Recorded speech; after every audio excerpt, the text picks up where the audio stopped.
안녕하십니까. 신통일한국 원로들의 길잡이 신통일한국 국민연합 원로 경기남부 회장 이재홍입니다. 노인의 호칭에 대해 원로 지도자님들은 어떤 호칭이 편하게 들리시나요? 나이 든 사람의 일반적 호칭이 다양하지요. 중립적 의미로 어르신이라고 사회복지 실천 현장에서 사용하고 있기도 합니다. 저는 원로라는 표현이 좋다고 생각합니다. 그래서 오늘도 원로들의 길잡이로 시작을 하겠습니다. 성서에 나오는 내용 한 가지 말씀드리고 싶습니다. 바리새인들의 요청에 대해 예수님께서 만일 이 사람들이 잠잠하면 돌들이 소리 지르리라 라고 대답하셨습니다. 이 표현은 격언적이므로 중요한 의미가 있습니다. 여기에는 복음 선포의 필연성과 합리성과 불가피성을 의미하는 말씀과 선언이 함축되어 있습니다만 이 시대에 대한민국에 사시는 우리 원로들께 들려오는 하늘의 음성이 아닌가 생각됩니다. 우리 일각을 돌아보면 가만히 있을 수가 없지 않습니까? 내 주위에 있는 젊은이들에게 한 말씀이라도 하실 수 있는 원로들이 되시기를 기대하면서 4월 21일 오늘의 원로들의 길잡이 순서를 이어가겠습니다. 다음과 같은 콘텐츠로 설명을 드리겠습니다. 오늘도 신통일한국 국민연합 원로의 소식을 말씀드리겠습니다. 그리고 신통일한국론 중에 문화혁명과 신통일한국에 대하여 말씀드리겠습니다. 이어서 3대가 함께하는 가정에 대하여 말씀드리겠습니다. 지난 2월 24일 국내외 800여 명의 원로 지도자들이 온 오프라인을 통해 세계 원로의 추진 결성대회를 한 바가 있습니다. 그 결실로 오는 5월 3일에 잠실 롯데호텔에서 세계 원로의 결성대회가 있습니다. 우리 원로 지도자님들께서 많은 관심과 사랑을 가지시길 기대해 봅니다. 그리고 지난주에 이어 이번 주에도 국내 시도 원로회 결성대회가 있었습니다. 서울 북부 지역 원로회 결성대회를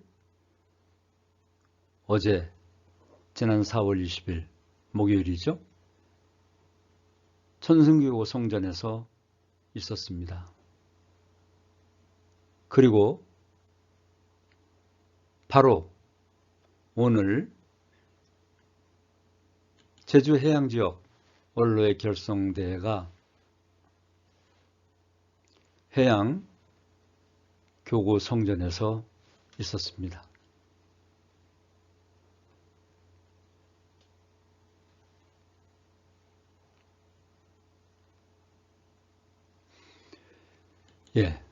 한번 보시겠습니다. 원래 서울 북부권 결성대회가 진행된 그런 화면을 잠시 보고 계십니다. 그리고 이어서 제주 해양지역 결성대회가 또 있었습니다. 지속적으로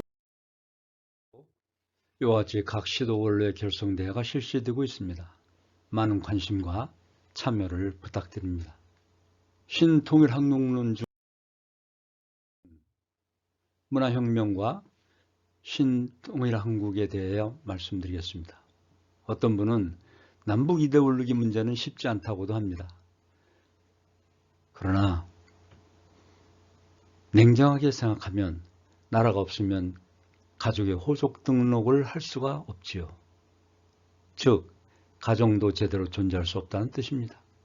그런 의미에서 가정과 사회와 나라와 세계 평화를 위하여 신통일한국론을 우리 함께 원로들께서 연구하시고 또 배워보시면 어떨까 하는 생각에서 우리 원로들이 움직이지 않으시면은, 전하지 않으시면은 누가 할 수가 있겠습니까?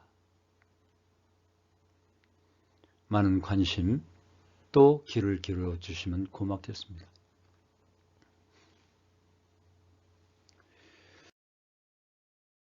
문화혁명이라 하면 금방 떠오르는 사건이 1960년대 중반에서 1970년대 중반까지 약 10년간 중국 공산당 마오쩌둥 주석에 의해 주도된 극좌 사회주의 운동입니다.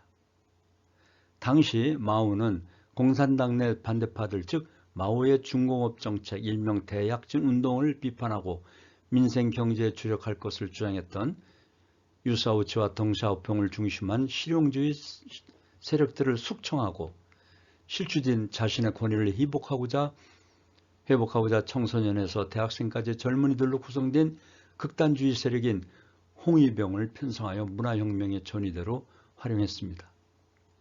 공산주의자들은 세계 도처에서 이처럼 어린이들을 혁명에 동원하는 일을 즐겨합니다. 마치 어린이들까지 혁명의식을 갖고 시위에 나선 것처럼 선전하기 위해서이죠. 우리나라도 최근에 자경운동을 하는 자들이 어린 청소년들을 선동하는 것이 최근에 보도된 적이 있죠. 또 자본주의 세계에서도 선정적 상업 언론들도 이 같은 어린이들을 동원시킨 사진을 보도에 즐겨 사용하곤 합니다.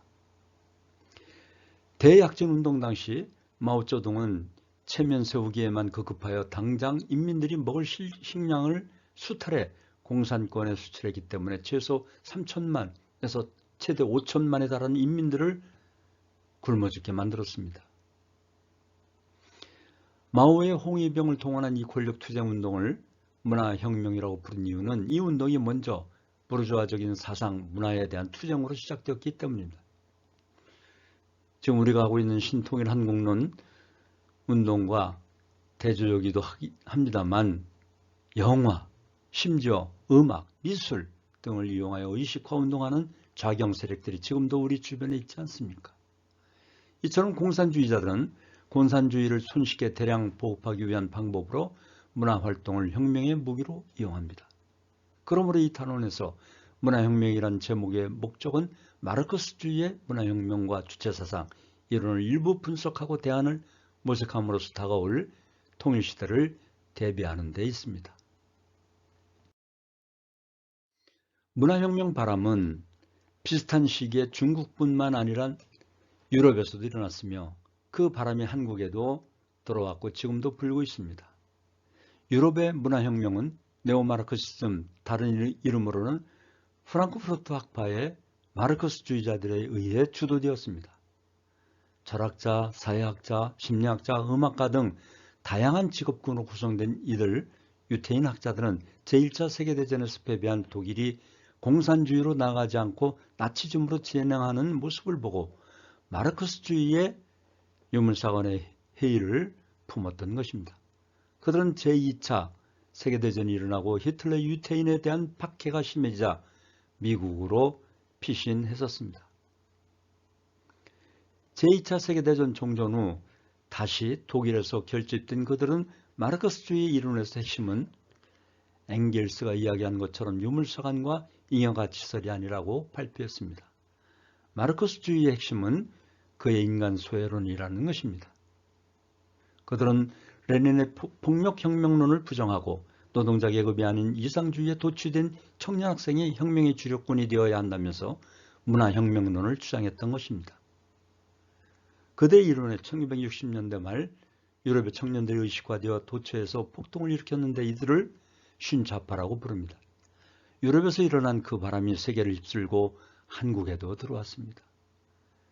유럽과 비슷한 시기에 북한에서는 당시 김일성 대학 총장이었던 황장엽이 네오마르크시즘 과거에 비슷한 이론, 즉 사람 중심 철학을 써서 김일성에게 보고했습니다.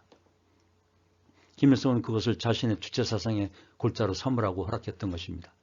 황장엽은 이후 1970년 김일성과 일본 마이니치 신문 단독 인터뷰 원고를 전담해서 쓰는 등 주체사상의 최고 전문가로 활동했습니다. 1973년 북한을 방문한 프랑크푸르트 학자인 송도율은 황장엽의 사람 중심 철학이 네오마르크시즘의 표절이라고 밝힌 것으로 보입니다. 이 때문인지 황장엽은 1974년부터 주체사상 연구의 기획권을 김정일에게 넘겨주게 됩니다. 김정일은 1989년 세계 청년학생 축전을 평양에서 개최하면서 과거의 주체사상보다 훨씬 더 프랑크푸르트 학파 이론에 가까운 주체사상 이론서를 편찬했던 것입니다. 이에 대한 원한인지 황장엽은 남한으로 망명해 온 후 송도일이 북한 정치국 후보위원 김철수의 실제 인물이라고 남한 전보당국에 고발했습니다. 이로 인해 송도일은 화려하게 귀국 국내 활동을 펼치려다가 구류를 살고 추방되었습니다. 여기서 중요한 강조사항은 북한의 주체사상에 입각한 대남 전략과 국내 좌익 정치인들의 한국 정치 작용화 공작이 프랑크푸르트 학파의 문화혁명 이론과 연계되어 있다는 사실입니다. 학자들 중에는 프랑크푸르트 학파 이론 혹은 독일형 마르크스주의자들의 사회민주주의, 오스트리아 마르크스주의자들의 자본론 비판 등을 마르크스주의에 대한 비판 이론으로 분류하는 사람들이 많습니다. 그 말도 맞겠지만 비판 이론은 마르크스 레닌주의 탄생 및 운영 풍토에 비해 선진국형 풍토에 정착하기 위한 변형된 형태일 가능성도 높습니다. 전술적으로는 다르지만 전략적으로는 그들 모두가 하나일 수도 있다는 것입니다.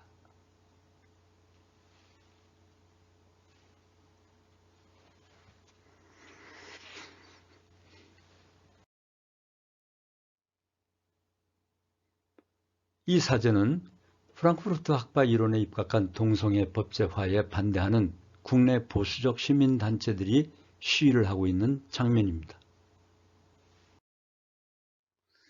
신통일한국 남남 갈등의 통일 방안에 대하여 말씀드리겠습니다. 여기에 보면 그람스라는 학자가 나옵니다. 그람시도 자본주의 지배는 정치적 지배가 아니라 문화 이데올로기적 지배라면서 정치혁명이 아닌 문화혁명을 통해서 자본주의 사회를 타도해야 한다고 주장하였습니다. 여기서 그람시의 노동계급 저항 문화와 헤게모니론이 등장하고 문화 마르크시즘은 마르쿠제의 에로스 혁명에서 대단원을 장식합니다. 프로이드 좌파인 마르쿠제의 에로스 혁명은 천부적인 성의 신성성을 파괴하고 프로이드 이론에 나오는 성적 본능을 혁명할 것을 주장하였던 것입니다. 최근 정치권 일각에서 추진한 포괄적 차별금지법이나 가정정책기본법에는 문화 마르크시즘의 이념이 깔려 있다는 점에서 우려하지 않을 수 없습니다. 이미 훌륭히 실행되고 있는 차별금지법이 엄연히 있는데 포괄적이라는 말을 덧붙인 이유는 게이, 레즈비언과 같은 변태적 사랑도 가정 형태로 포함하자는 뜻이 숨어 있는 것입니다. 건강한 가정보다 다양한 가정이 그들의 구호입니다. 겉으로는 성차별금지, 양성평등, 소수성애자 보호 같은 수로 등장합니다만 성의 자유를 그리고 동성애 합법화를 부르짖는 그들의 저변에 깔린 이념적 사상을 알아야 합니다. 원로 지도자님들 생각해 보세요. 남자 며느리가 있을 수 있습니까? 여자 사위를 대한다 생각할 때 그 가정이 원만하겠습니까? 대한민국은 천도를 알고 예의 범절을 지키는 세계 중심국가로 나아가고 있습니다. 요즘 한국의 말과 문화를 익히고 예의 범절을 배우기 위해 우리나라를 찾아오는 외국인들이 급격히 늘어나고 있지 않습니까? 선륜을 지키며 자부와 긍지를 가져야 할 때라고 봅니다. 여기에서 절대성 혁명과 새로운 가치관 운동, 참가적 운동이 얼마나 시급하고 위대한 문화혁명인가를 확인하게 됩니다. 생명과 성과 혈통은 하나라는 것은 궁극적인 진리고 신통일한국 공의주의 운동의 기준이 됩니다. 하나님의 모습이 결국 부부가 하나 된 가정 속에서 구현된다는 점에서 하나님을 중심으로 성을 이해하고 성의 질서를 바로잡는 것만큼 중요한 것이 없습니다. 절대성이야말로 네오 마르크시즘의 영향으로 파괴된 가정과 성문화를 바로잡는 길인 것입니다. 진정한 해방이란 자유민주주의의 정치적 해방이나 사회주의의 프롤레타리아 해방이 아닙니다. 진정한 해방은 하나님주의가 주장하는 심정과 양심, 소유권의 해방이며 이를 통해 하나님 중심의 순결한 가정, 심정문화 그리고 평화통일세계를 창건해 나가는 일입니다.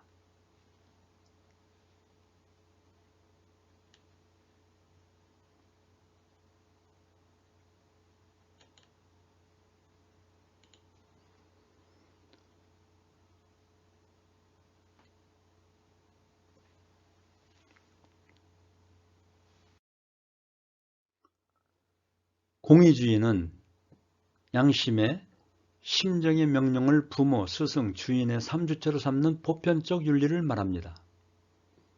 공의주의는 양심을 통해 하나님을 주체 중에 주체로 해방하는 운동입니다. 이는 거짓 주체로서 영구집권 형태로 군림하고 있는 공산사회주의 국가의 최고 권력자들에 대한 비판과 대안이기도 합니다. 그리고 진정한 인간 해방은 자유민주주의 신민혁명인가 아니면 사회주의 프롤레타리아 혁명인가, 자유인가 또는 평등인가에 대해 심정을 중심한 자유와 평등, 인간 기본권의 해방을 이룩해야 합니다. 자본주의 문화적 자유인가, 문화 마르크시즘인가에 대해 절대성 혁명과 인성교육 운동을 대안으로 제시하는 것입니다. 지금 한반도 갈등 문제는 이론적 문제에 국한되어 있지 않고 그 많은 부분을 문화적 요소가 차지하고 있다는 것입니다. 영화, 문학, 미술, 음악 등 이런 것을 부추기는 방송과 언론 등 미디어, 요즘은 유튜브를 통해 온연히 선전하고 있으며 심지어 마약 같은 사회적인 범죄 행위를 통해서도 접근하는 내용도 그 일부라고 볼 수가 있는 것입니다. 지금 한반도에는 온갖 세계적 갈등 구조가 집약되어 있습니다. 이는 하나님의 한반도 섭리와 연관된 문제인 것입니다. 그러므로 오늘의 우리 원로들께서 신통일 한국론을 통해 사상과 이념을 새롭게 무장하신다면 한반도의 평화가 안착되면서 세계 평화가 실현될 것입니다. 다음은 3대가 함께하는 가정에 대하여 말씀드리겠습니다.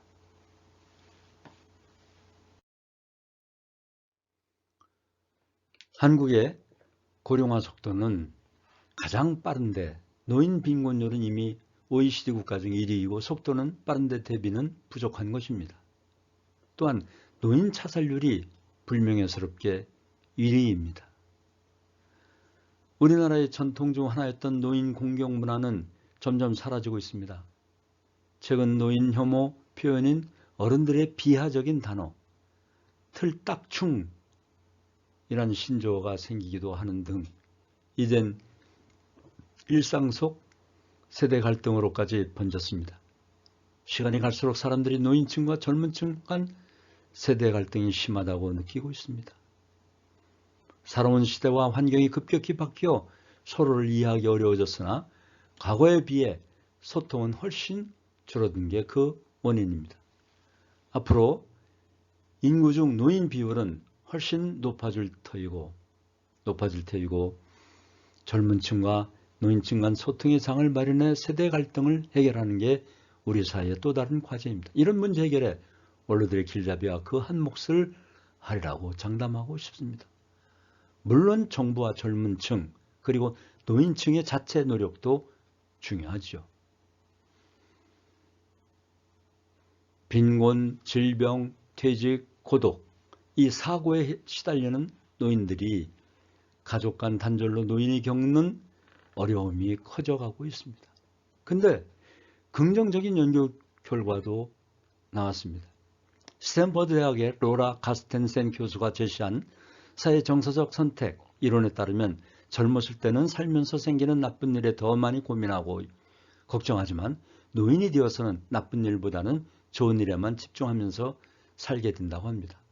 이 연구에서는 젊은이들은 현재가 아닌 미래에 집중하면서 살지만 노인들은 철저히 현재에 집중하고 젊은이들이 경제적이고 물질적인 것에 집착하는 반면 노인들은 정서적, 감정적인 것을 중요하게 생각하며 젊은이들이 우울, 불안, 두려움을 유발하는 자극에 훨씬 집착하고 고민하는 반면 노인들은 기쁨, 행복, 긍정적인 자극에 집중한다는 것입니다.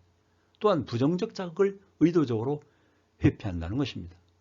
이 세 가지 특성으로 인해 노인들이 젊은이들보다 더 행복하고 삶의 만족감을 느낀다고 하였습니다.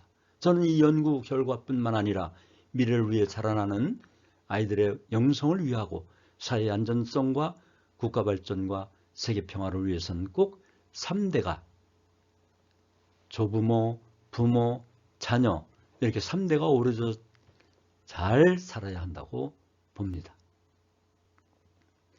오늘도 우리 원로들이 없으면 가정도 나라도 세계 평화가 없다는 확신을 가지시고 이 회오를 다시 한 번 더 가슴에 새겨봅니다.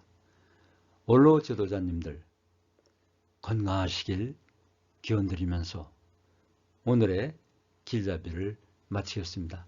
감사합니다. 감사합니다.